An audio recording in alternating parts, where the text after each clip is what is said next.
श्री कृष्ण कहते हैं कि जीवन में एक दोस्त कर्ण जैसा भी जरूर होना चाहिए, जो तुम्हारे गलत होते हुए भी तुम्हारे लिए युद्ध करे।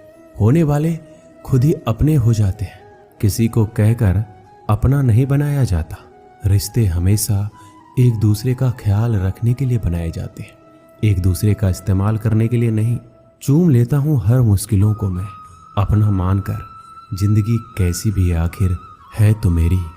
जो हैरान है मेरे सब्र पर, उनसे कह दो जो आंसू जमीन पर नहीं गिरते वह दिल चीड़ जाते हैं। डर रखिए वक्त की मार से, बुरा वक्त किसी को बताकर नहीं आता। धन ना हो तो रिश्ते उंगली पर गिने जाते हैं, और धन हो तो रिश्ते डायरी में लिखे जाते हैं। जहर का भी अपना हिसाब है, मरने के लिए थोड़ा सा और जीने के लिए बहुत सारा पीना पड़ता है। डूबी है मेरी उंगलियां खुद अपने लहू में, कांच के टुकड़ों को उठाने की सजा है। ताकत की जरूरत तभी पड़ती है जब किसी का बुरा करना हो, वरना दुनिया में सब कुछ पाने के लिए प्रेम ही काफी है। श्री कृष्ण कहते हैं ओस की बूंद यदि केले के पत्ते पर गिरे तो वो कपूर बन जाती है, सीत में गिरे तो मोती, यदि विषधर के मुख में गिरे तो विष। बूंद एक है परंतु उसके प्रारब्ध भिन्न है, क्योंकि उसे आकर्षित करने वालों का व्यवहार भिन्न है। इसलिए यह आप पर निर्भर करता है, आपके भविष्य में विष चाहिए या अमृत। स्मरण रखें, हम वही बन जाते हैं जैसा हम सोचते हैं, जैसा विश्वास रखते हैं। यह आपका विश्वास ही है जो ये निर्धारित करेगा कि आपको विष मिलेगा या अमृत। इसलिए अपनी सोच को सुदृढ़ रखिए, सकारात्मक रखिए, और फल भी सकारात्मक ही आएगा। श्री कृष्ण कहते हैं अनुभव की भट्टी में जो तपते हैं वह दुनिया के बाजार में वही सिक्के चलते हैं। लोगों की निंदा किए बिना दुष्ट व्यक्ति को आनंद नहीं आता। जैसे कौवा सभी रसों का भोग करता है, परंतु गंदगी के बिना उसकी तृप्ति नहीं होती। जिंदगी एक बार मिलती है, ये बिल्कुल गलत है। सिर्फ मौत एक बार मिलती है, जिंदगी तो हर रोज मिलती है। जब सोच में मोच आती है तब हर रिश्ते में खरोच आ जाती है। समय एक ऐसी गाड़ी है जिसमें ब्रेक भी नहीं और रिवर्स गियर भी नहीं है। जिम्मेदारियों की एक खूबी होती है, यह आपको कभी बिगड़ने नहीं देती। कानून की जरूरत बुरे लोगों के लिए है, क्योंकि सभ्य लोग तो शर्म से ही मर जाते हैं। किसी की तारीफ करने के लिए जिगर चाहिए। बुराई तो बिना हुनर के भी किसी की जा सकती है। मेरी खामोशी से किसी को कोई फर्क नहीं पड़ता, और शिकायत में दो शब्द कह दूं तो वह चुप जाते हैं। श्री कृष्ण कहते हैं जब से ये सृष्टि बनी है, नदी की धारा और चट्टान के मध्य सदा संघर्ष रहा है, परंतु हर बार चट्टान की कठोरता को हारना पड़ता है, और नदी की धारा कोमल होते हुए भी कठोर चट्टान को काट देती है। कभी सोचा है ऐसा क्यों होता है? चट्टान इतनी कठोर और जल इतना कोमल, चट्टान इतना दृढ़ लेकिन जल इतना लचीला होने पर भी सदा जल कठोर चट्टानों के माध्यम से अपना मार्ग बना ही लेती है। कारण केवल एक ही है, और वो है लगातार चलने की क्षमता। जल बढ़ता रहता है, चट्टान अडिग रहती है।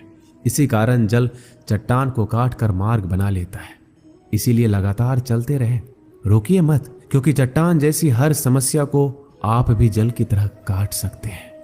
श्री कृष्ण कहते हैं हम क्या करते हैं इसका महत्व कम है, किंतु हम उसे किस भाव से करते हैं इसका बहुत महत्व है। फल कुचलने का हुनर भी सीखिए। सांपों के खौफ से जंगल नहीं छोड़ा करते। उदास तो बहुत रहे मगर कभी जाहिर ना किया सब ठीक है, बस इसी शब्द ने सब संभाल लिया।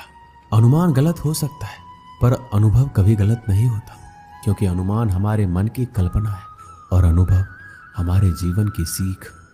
अगर लड़ना ही है तो अपने कड़वे स्वभाव से लड़ो, जो किसी को अपना नहीं होने देता। गुस्सा बहुत चतुर होता है, अक्सर कमजोर पर ही निकलता है। धूप बहुत कड़ी है, बदन जल रहा है, कुछ तकलीफ जरूर है पर घर चल रहा है। वक्त वो तराजू है जो बुरे वक्त में अपनों का वजन बता देता है। जिसमें नुकसान सहने की ताकत हो वही मुनाफा कमा सकता है, फिर चाहे वह कारोबार हो या रिश्ते। श्री कृष्ण कहते हैं जिम्मेदारियां भी खूब परीक्षा लेती है, जो निभाता है उसी को परेशान करती है। कहीं ना कहीं कर्मों का डर है, नहीं तो गंगा पर इतनी भीड़ नहीं होती। जो कर्म को समझता है उसे धर्म को समझने की जरूरत ही नहीं। पाप शरीर नहीं करता, विचार करते हैं, और गंगा विचारों को नहीं, सिर्फ शरीर को धोती है। शब्द का महत्व तो बोलने के भाव से पता चल जाता है, वरना वेलकम तो दरवाजे के गेट पर भी लिखा होता है। मन की लिखूं तो शब्द रूठ जाते हैं, और सच लिखूं तो अपने रूठ जाते हैं। जिन पैसों में अपनी मेहनत की महक ना हो, वह पैसा सुख के साधन तो दे सकता है, लेकिन मन को शांति नहीं। बचपन कितना खूबसूरत था, तब खिलौने जिंदगी में थे, और आज जिंदगी खिलौना है। श्री कृष्ण कहते हैं, आपने किसी फल को पेड़ से अलग होते हुए देखा है? बड़ा दुख होता है जब आप अपने उद्यम से अलग होते हैं, परंतु ये दूरी भी आवश्यक है। आप फल को ही ले लीजिए। अपने जीवनदाता वृक्ष से अलग होकर यह न केवल किसी की भूख शांत करेगा, अपितु इसके भीतर के बीज से एक नए वृक्ष का सृजन भी होगा और कई फल उगेंगे। सृजन की प्रतिक्रिया में पीड़ा आवश्यक है। यदि पीड़ा नहीं होगी तो सृजन नहीं होगा। पीड़ा अपने उद्यम से दूर होने में, इस फल की भांति हम मनुष्य को भी अपने उद्यम से, अपने सगे संबंधियों से अलग होना पड़ता है। और यही अलगाव एक नए सृजन को, एक नई सृष्टि को, एक नए विकास को जन्म देता है। इसलिए ऐसे अलगाव से दुखी मत होइए, उसका स्वागत कीजिए, क्योंकि ये विकास की नींव है। श्री कृष्ण कहते हैं, गलत फहमी में जीने का मजा ही कुछ और है, वरना हकीकतें अक्सर रुला देती हैं। जब तक रास्ते समझ में आते हैं तब तक लौटने का वक्त हो जाता है। यही जिंदगी है। प्यार नहीं बिकता किसी के लिए, मगर इंसान बिक जाता है अपने मतलब के लिए। जब तक किसी अपने से धोखा ना मिले तब तक समझ नहीं आता कि जिंदगी क्या है। काश उस जाते हुए वक्त को रोक सकते, आपके साथ गुजरा हुआ हर समय जोड़ सकते। मुझे नफरत पसंद है, लेकिन दिखावे का अपनापन नहीं। शीशा कमजोर बहुत होता है, मगर सच दिखाने से घबराता नहीं है। श्री कृष्ण कहते हैं, अपराध वो भावना है जिसके कारण संसार में सदा दुख ही व्याप्त रहता है।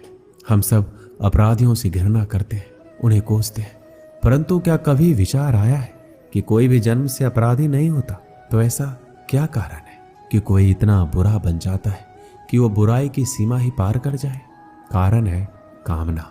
यदि कामना पर नियंत्रण ना रखा जाए, यदि कामना को पूर्ण करने के लिए परिश्रम ना किया जाए, तो वो तृष्णा में बदल जाती है, और तृष्णा लालच में, और लालच छल में, और छल करते ही मनुष्य अपराध की ओर अपना पग बढ़ा देता है। इसलिए ये अत्यंत आवश्यक है कि मन की कामनाओं पर नियंत्रण रहे। यदि मन पर नियंत्रण रहेगा तो अपराध पर स्वयं ही नियंत्रण हो जाएगा। हम सबका मन करता है कि हम जीवन में ऐसे शिखर पर पहुंचे जहां हमसे ऊपर कोई ना हो, जहां हमें कुछ करने की आवश्यकता ना पड़े। कुछ लोग इस शिखर पर पहुंच भी जाते, परंतु उनका मन सदा विचलित रहता है। मनोरंजक बात है ना कि जिस विश्राम को पाने के लिए हम इतनी मेहनत करते हैं, इतना परिश्रम करते हैं, वो हमें मिलता ही नहीं। कारण स्वयं सोचिए, वन का राजा होने के पश्चात भी सिंह को शिकार करने के लिए परिश्रम क्यों करना पड़ता है? क्योंकि राजा होने का अर्थ ये नहीं कि वो सदा सोता रहे और मृग स्वयं उसके समक्ष आकर कहे, आइए महाराज, मुझे खाकर अपनी भूख मिटाइए। तो ये समझ लीजिए, कार्य आपके परिश्रम से संपन्न होते हैं, केवल कामना से नहीं। यदि आप नीचे हैं तो सदा स्मरण रखिए कि आपका परिश्रम ही आपको ऊंचाइयों पर ले जाएगा, और यदि आप ऊंचाई पर हैं तो वहां पर भी रहने के लिए आपको निरंतर परिश्रम करते रहना होगा। अर्थात परिश्रम से मुक्ति नहीं है, क्योंकि परिश्रम ही जीवन है। भगवान श्री कृष्ण कहते हैं कि डरो मत, ईश्वर हमेशा तुम्हारे साथ है। जब कभी हमारे मन में डर पैदा होता है तो हम भयभीत हो जाते हैं और कई सवाल मन में उथल पुथल मचाने लगते हैं कि अब क्या होगा, कैसे होगा, क्या हम हार जाएंगे या फिर कहीं ये अंत तो नहीं। हमें अपने आसपास वो सभी चीजें दिखाई देने लगती है जो वास्तव में होती ही नहीं है।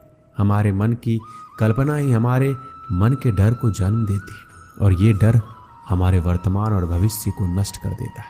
अक्सर हमने देखा होगा कि संसार में सभी लोगों को किसी न किसी वस्तु का या फिर किसी न किसी व्यक्ति का डर हमेशा ही सताता रहता है, और जो सबसे बड़ा डर मनुष्य के मन में घर कर लेता है वो होता है मृत्यु का डर, जो हर एक व्यक्ति को आजीवन परेशान किए रखता है।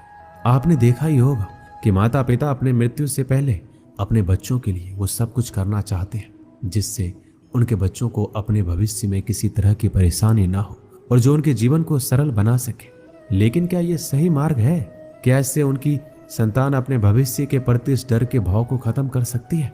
भगवान श्री कृष्ण सदैव कहते हैं कि हम अपने जीवन काल में बहुत से कर्म करते हैं, लेकिन जो कर्म हम पहले से करते आ रहे हैं अगर उससे कुछ अलग करना चाहते हैं तो हमें हमारी हार का या फिर हमें असफल होने का डर सताता है और हम बिना परिणाम जाने ही अपने मन में ये सोच लेते हैं कि कुछ ना कुछ जरूर बुरा हो जाएगा, और यही भाव हमें डर की स्थिति में पहुंचा देता है।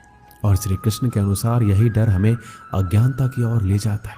वास्तव में अज्ञानता का पहला चरण है भय, भय जो श्रेष्ठ से श्रेष्ठ मनुष्य के विवेक को हर लेता है। जरा स्वयं ही अनुमान लगाइए कि कोई आपको तैराकी के लिए कह दे, लेकिन आज से पहले आपने कभी भी तैराकी नहीं की है, तो आप अपनी तैराकी सीखने से पहले ही अपने मन में यदि ये डर बैठा लेते हैं कि कहीं आप डूब ना जाए या फिर आपके साथ कोई अनहोनी ना हो जाए, तो आजीवन आप तैराकी सीख नहीं पाएंगे, अज्ञान रह जाएंगे।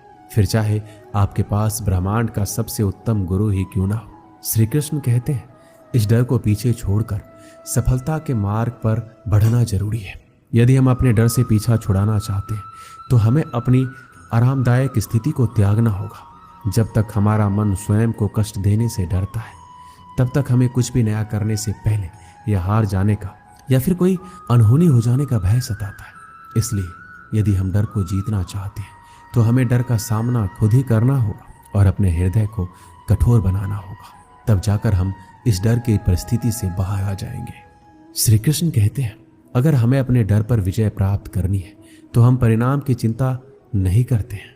कर्म करते जाओ, फल की चिंता मत करो। समय आने पर फल आपको अपने आप ही मिल जाएगा। और यदि हम फल की चिंता किए बिना स्वतंत्र रूप से कर्म करते हैं तो निश्चित ही परिणाम में स्वादिष्ट फल चखने के लिए मिलते हैं। इसी स्थिति को यदि आप कलयुग के अनुसार देखेंगे तो श्री कृष्ण स्वयं कहते हैं कि कोई भी परिस्थिति हो, कैसे भी हालात हो, वो सदैव जीव आत्मा के साथ रहते हैं और अपना कर्म करते जाओ और भयभीत होने की कोई भी आशंका मत छोड़ो, क्योंकि वो सदैव अपनी संतान के साथ में है। फिर आप कैसी भी मुश्किल परिस्थिति में हैं, चाहे कितनी भी दुर्गम हालात हो, चाहे ब्रह्मांड में हो, दुनिया में हो, कोई आपका साथ दे या ना दे, लेकिन ईश्वर सदैव आपके साथ रहेगा। एक गांव में एक किसान रहता था। उस गांव के बाहर एक छोटा सा खेत था। एक बार फसल बोने के कुछ दिनों बाद उसके खेत में चिड़िया ने घोंसला बना लिया। कुछ समय बीता तो चिड़िया ने वहां 2 अंडे भी दिए। उन 2 अंडों में से 2 छोटे छोटे बच्चे निकल आए। वो बड़े मजे से उस खेत में अपना जीवन गुजारने लगे। कुछ महीनों के बाद फसल कटाई का समय आ गया। गांव के सभी किसान अपने खेतों की फसल की कटाई में लग गए। अब चिड़िया और उसके बच्चों को वह खेत छोड़कर नए स्थान पर जाने का समय आ गया था। एक दिन खेत में चिड़िया के बच्चों ने किसान को ये कहते सुना कि कल मैं फसल कटाई के लिए अपने पड़ोसी से पूछूंगा और उसे खेत में भेजूंगा। यह सुनकर चिड़िया के बच्चे परेशान हो गए। उस समय चिड़िया कहीं गई हुई थी। जब वो वापस लौटी तो बच्चों ने उसे किसान की बात बताई कि माँ, आज हमारा यहाँ अंतिम दिन है। रात में हमें दूसरे स्थान के लिए यहाँ से निकलना होगा। चिड़िया ने उत्तर दिया, इतनी जल्दी नहीं बच्चों, मुझे नहीं लगता कि कल खेत में फसल की कटाई होगी। चिड़िया की कही बात सही साबित हुई। दूसरे दिन किसान का पड़ोसी खेत में नहीं आया और फसल की कटाई नहीं हो सकी। शाम को किसान खेत में आया और खेत को जैसे का तैसा देख बुदबुदाने लगा कि ये पड़ोसी तो नहीं आया। ऐसा करता हूँ कल अपने किसी रिश्तेदार को भेज देता हूँ। चिड़िया के बच्चों ने फिर किसान की बात सुनी और परेशान हो गए। जब चिड़िया को उन्होंने ये बात बताई तो वह बोली, तुम लोग चिंता मत करो, आज रात हमें जाने की जरूरत नहीं है। मुझे नहीं लगता कि किसान का रिश्तेदार आएगा। ठीक ऐसा ही हुआ और किसान का रिश्तेदार अगले दिन खेत नहीं पहुंचा। चिड़िया के बच्चे हैरान थे कि उनकी माँ की हर बात सही हो रही है। अगली शाम किसान जब खेत आया तो खेत की वही स्थिति देखकर बुदबुदाने लगा कि ये लोग तो कहने के बाद भी कटाई के लिए आते नहीं। कल मैं खुद आकर फसल की कटाई शुरू करूंगा। चिड़िया के बच्चों ने किसान की बात सुनी, फिर अपनी माँ को ये बात बताई। तब चिड़िया बोली कि बच्चों, अब समय आ गया है ये खेत छोड़ने का। हम आज रात ही ये खेत छोड़कर दूसरी जगह चले जाएंगे। दोनों बच्चे हैरान थे कि इस बार ऐसा क्या है जो माँ खेत छोड़ने को तैयार है। उन्होंने पूछा तो चिड़िया बोली, बच्चों, पिछली 2 बार किसान कटाई के लिए दूसरों पर निर्भर था, दूसरों को कहकर अपने काम से पल्ला झाड़ लिया था, लेकिन इस बार ऐसा नहीं है। इस बार उसने ये जिम्मेदारी अपने कंधों पर ली है, इसलिए वह अवश्य आएगा। उसी रात चिड़िया और उसके बच्चे उस खेत से उड़ गए और कहीं और चले गए। इस कहानी से हमें यही सीख मिलती है कि दूसरों की सहायता लेने में कोई बुराई नहीं है, किंतु यदि आप समय पर काम शुरू करना चाहते हैं और चाहते हैं कि वह समय पर पूरा हो जाए, तो उस काम की जिम्मेदारी स्वयं लेनी होगी। दूसरे भी मदद उसी की करते हैं जो अपनी मदद खुद करता हो। दोस्तों, इस वीडियो में बस इतना ही। मिलते हैं अगली वीडियो में। अपना ख्याल रखिएगा। जय श्री कृष्ण।